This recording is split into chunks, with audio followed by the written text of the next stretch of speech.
this world there's room for everyone. The good earth is rich. It can provide for everyone. The way of life can be free and beautiful. But we have lost the way.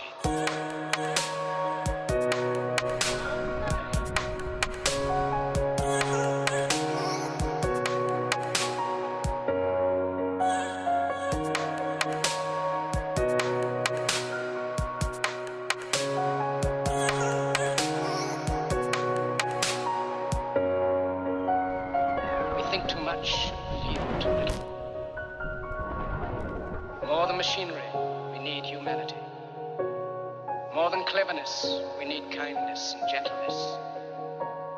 Without these qualities, life will be violent, and all will be lost. Even now, my voice is reaching millions throughout the world. Millions of despairing men, women, and children. Victims of a system that makes men torture and imprison innocent people. To those who can hear me, I say, do not despair.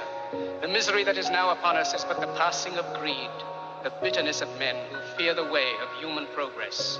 The hate of men will pass, and dictators die, and the power they took from the people will return to the people. And so long as men die, liberty will never perish.